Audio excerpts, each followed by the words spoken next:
Sawadee Krap. Good afternoon, I'm Eric. I'm recording this video in Chiang Mai, Thailand, here in my room. It's 12:06 and it's February 23, 2015. Let me first share to you a little background of why I'm here in Thailand. Back in the Philippines, I worked with a mission based in Albay. It's where Mayon volcano is located. I was involved in different types of ministry over there. One of those was in Discipleship Training School, or DTS.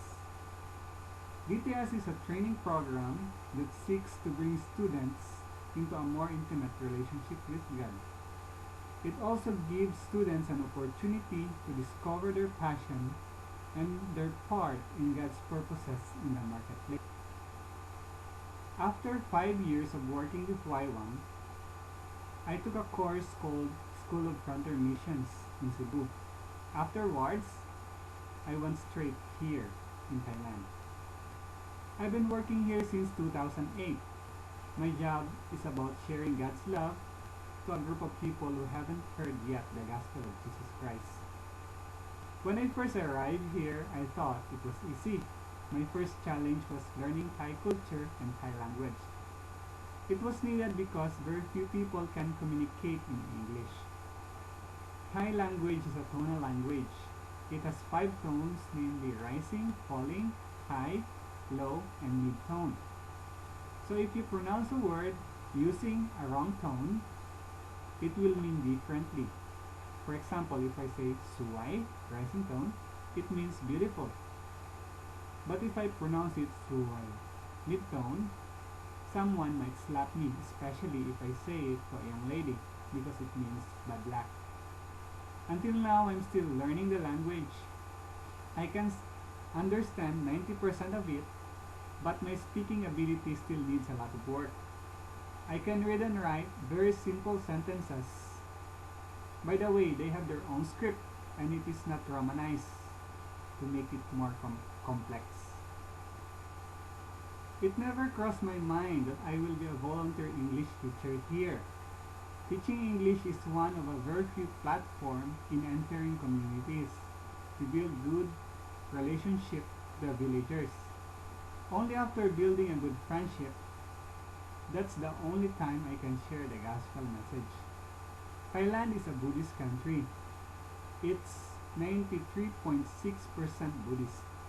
Its worldview is very different from Christian faith. Buddhism in its pure form is atheistic. Basically, there is no God in a Buddhist mindset.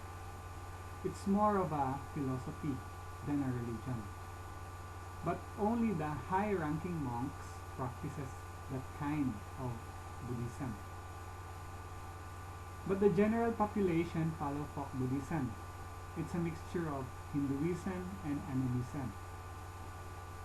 Life in missions is not a bed of roses. It has its sets of challenges and difficulties. Frustrating sometimes, but it's also rewarding and satisfying. Through my experiences here, I know God more, not only in theory, but in a real way, especially through His provisions and protections. My profession sometimes requires traveling, and I'm very privileged visiting some parts of Southeast Asia, India, and Nepal. Anyway, let me go back to the topic. What made me go back to study in righteous bands? It's been my prayer for years to be able to study again in order to upgrade and expand my knowledge, specifically in the area of multimedia. I choose UPOU because firstly, UP is a well-known university, not only in the Philippines but also in Southeast Asia. Secondly, the tuition is affordable and it's quality education. My hopes and dreams when I'm done with the course is to use the knowledge that I will gain here and to apply it in my line of work. I want to create and maintain websites and make multimedia materials for mission.